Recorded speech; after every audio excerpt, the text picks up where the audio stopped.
ህገወጥ ንግድን ለመከላከል በተለያዩ ተቋማት የወጡ ህጎች የስልጣን መደራረብ እንዲሁም በርካታ የህግና የአሰራር ክፍተቶች ያሉባቸው በመሆኑ እነዚህን ችግሮች እየፈተሹ ማስተካከል ይገባል ተብሏል። የተባለው በትላንትናው ዕለት የኢትዮጵያ ንግድና ዘርፍ ማህበራት ምክር ቤት ባሰናዳው አራተኛው ህገወጥ ንግድን መከላከል ላይ ያተኮረ ዓመታዊ ጉባኤ ላይ ሲሆን በመድረኩ ላይ ያነጋገርናቸው ህጋዊ ነጋዴዎችና አስፈጻሚ ተቋማትም ከህግ ክፍተቶቹ በተጨማሪ በህገወጥ መንገድ ወደ ሀገር ውስጥ እየገቡ ያሉ ምርቶች የህጋዊ ነጋዴዎችን የገበያ ድርሻ በመቀነስ ከውድድር እየገፏቸው መሆኑን ተናግረዋል። አቤል አበበ ይህንን ጉዳይ በቀጣዩ ዘገባ እንደሚከተለው በዝርዝር ተመልክቶታል። በኢትዮጵያ የህገወጥ ንግድ ጉዳይ ኃይል ይባልበት የሚገባው ደረጃ ላይ ደርሷል ሲባል የሚጠቀሱ ማሳመኛ ነጥቦች በቁጥር ጭምር ተደግፈው የሚቀርቡ ናቸው። ለአብነትም ከግብርናው ዘርፍ ዓመታዊ ጥቅል ምርት ከ35 እስከ 40 በመቶውን ይሸፍናል የሚባልለትን የቁም እንስሳት ንግድን ካየን በ2014-15 የፈረንጆቹ ዓመት ከ530 ሺህ በላይ የቁም እንስሳትን ሽጣ 148 ሚሊዮን ዶላር ያገኘችው ኢትዮጵያ በ2020ና 2023 ግን ሽያጯ ወደ 98 ሺህ አሽቆልቆሎ ገቢዋም ወደ 17 ሚሊዮን ዶላር ቀንሶ እንደነበር ቁጥራዊ መረጃዎች ያሳያሉ። ለዚህ ደግሞ ዋነኛ ምክንያት ተደርጎ ይጠቀስ የነበረው የህገወጥ ንግድ መበራከት ነበር። ምንም እንኳን የማክሮ ኢኮኖሚ ማሻሻያውን ተከትሎ በ2017 ዓ.ም.ና ቀጥሎ ባሉት ጊዜያት የዘርፉ የውጭ ንግድ መሻሻል እያሳየ ነው ቢባልም ከዓመታት በፊት ከህገወጥ የቁም እንስሳት ንግድ ውስጥ ይያዝ የነበረው ከ10 በመቶ እንደማይዘል ተነግሮ የሚያውቅ ነበር። የህገ ወጥነቱን ስፋት ለማሳየት እንደው ለአብነት ይህንን ዘርፍ አጣቀስን እንጂ በህገ ወጥ ንግድ ያልተጎዳ የንግድ ዘርፍ አለ ለማለት አስቸጋሪ ነው። ጨርቃጨርቅ፣ ቡና፣ መድኃኒትና ሌሎችም። ጨርቃጨርቅ በተለይ የቦንዳ ተብሎ በተለምዶ የሚነገረው ወደ ሀገራችን ይገባሉ። ስለዚህ እነኚህ ሲገቡ መደበኛ የንግድ ስርዓቱን ተከትሎ አይደለም። ጨርቃጨርቆች ወደ ገበያ ሲገቡ ገበያ ላይ በህጋዊ መንገድ የገቡ ጋር ሲነጻጸሩ ዋጋቸው ዝቅ ያለ ነው። ስለዚህ ዝቅ ያለውን ደግሞ እኛ በተለምዶ ወደዚያ ስለምንሄድ ህጋዊ የሆኑና በገበያ ውስጥ ቤዚካሊ ቀረጥና ታክስ ከፍሎ የገቡ እቃዎች ዋጋ ያጣሉ። ዛሬ ቡና በደረሰኝ በሚሸጥበት ዘመን ጎማን የሚያክል ትልቅ ነገር ያለ ደረሰኝ ነው የሚሸጠው። ጎማ ኢምፖርት የሚደረግ እቃ ነው።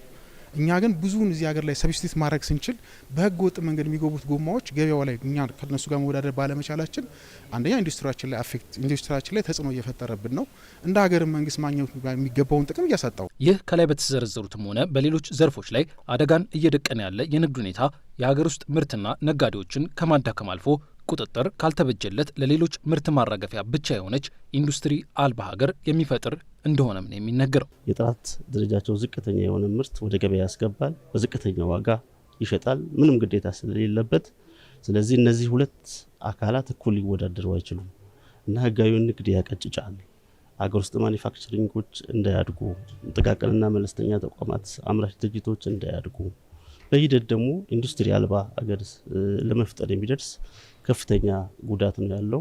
ከ2022 የፈረንጆቹ ዓመት አንስቶ ይህንኑ ችግር ለመቅረፍ በሚል ባለድርሻ የሚባሉ አካላትን አሰባስቦ የሚመካከሩበትና መፍትሄ የሚያበጁበትን እድል ሲያመቻች የቆየው የኢትዮጵያ የንግድና ዘርፍ ማህበራት ምክር ቤት በትላንትናው አራተኛ ዓመታዊ ጉባኤው ላይ በዚህ ጉዳይ ላይ በስፋት መክሮ ነበር።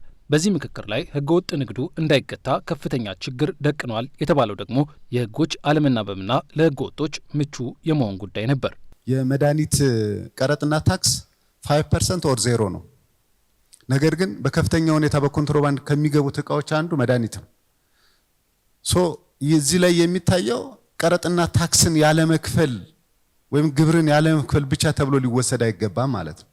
ምንድነው ወደዚያ እየሄደ ያለው ለምንድን ነው የሚለው ነገር ማጥናት ለህጋዊ ንግድ ስርዓቱ ምቹ ሁኔታ መፍጠር ላይ የት ነው ያለን ብሎ ማየት በጣም መሳይ ነው ብዬ ነው የማስበው።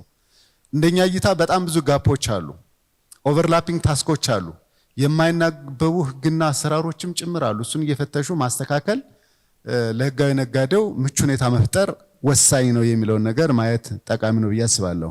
ለምሳሌ የጨው ግብይትን ብትወስድ ሀገራችን ውስጥ በጣም በሞኖፖሊ የተያዘበት ጥቂት ሰዎች የሚከብርበት ነበር። ይህንን ነፃ ገበያ ማድረግ የሚችል የአስራ ስራዎትን ውጤታማ ሆኗል። የሲሚንቶ ግብይትን መውሰድ ትችላለህ። ከሲሚንቶ በላይ እዚህ ሀገር ህገወጥነት የሚደረግበት ንግድ አልነበረም።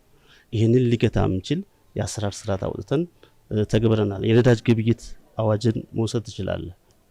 ህገወጥነትን ሊቀርፍ የሚችል የአሰራር ስርዓት እየዘረጉ መሄድ እያዳበሩ መሄድ በጣም ወሳኝ ነው። ለየዘርፎቹ የሚሆኑና ህገወጡን ነጋዴ ገፍተው ህጋዊውን የሚያበረታቱ የህግ ማሻሻያዎችን ከማድረግ ባለፈ ደግሞ ዘርፉን እንዲመሩ የሚጠበቅባቸው በርካታ ተቋማት ተናበው እንዲሰሩ ማድረግ ሌላው ህገወጥ ንግድን ለማክሰም የሚጠበቅ ዋና ስራ እንደሆነ ነው የሚነገረው። አሁን ትልቁ የመጣው ለውጥ በአጠቃላይ መንግስትን ጨምሮ መንግስትም ደግሞ የተለያዩ የመንግስት አካላት አንድ ላይ መስራት፣ በተለይ ደግሞ የመንግስትና የግሉ ዘርፍ ትብብር አስፈላጊ እንደሆነ በማመን አትሊስት ከዚህ በፊት በተሻለ ኮኦርዲኔትድ የሆነ ኤፈርት ስታብሊሽ ማድረግ ተችሏል። ነገር ግን በቂ አይደለም። ለወደፊቱ ሊሰራበት የሚገባ ይሆናል ማለት ነው። በሀገር ውስጥ ንግዱም በውጭ ንግዱ በአፍሪካ ነፃ ንግድ ቀጠናም በአጠቃላይ የዓለም የንግድ ድርጅት አባል ለመሆን ራሱ ድርድር ሂደት ላይ ስለሆን እነዚህ ጉዳዮች ትልቅ መሰናክል ሊፈጥሩ የሚችሉ ጉዳዮች ናቸው። ተወዳዳሪነታችንን ሊጎዱ የሚችሉ፣ ተወዳዳሪነታችንን ሊቀንሱ የሚችሉ፣ በኢኮኖሚው ላይም ተጽዕኖ ሊያሳድሩ የሚችሉ ጉዳዮች ስለሆኑ ሁሉንም በአንድ ማዕቀፍ ውስጥ አይተን ለመቅረፍ የምንሰራ ይሆናል። እኛ ለመንግስት በየአመቱ የምንከፍለው ክፍያ አለ፣ የምንሰበስበው ቫት አለ። ይህን ሁሉ አፌክት እያደረገ ስለሆነ ኦፍኮርስ አንዳንድ የመንግስት ተቋማት አብረናቸው ያሉ ተቋማት አንደርስታንድ አድርገውን የጀመሩ አሉ። በተለይ ፌዴራል ጉምሩክና ገቢዎች የጀመሩት ስራ አለ። ነገር ግን ከዚህ በላይ መሄድ ያለባቸው ብዙ ጥቅም ነው መንግስትን ዘርፉ እያሳጣ ያለውና መንግስት ፎከስ ቢያደርግ ብዙ ነገር ያገኝበታል፣ እኛንም ማዳን ይችላል የሚል እምነት አለኝ።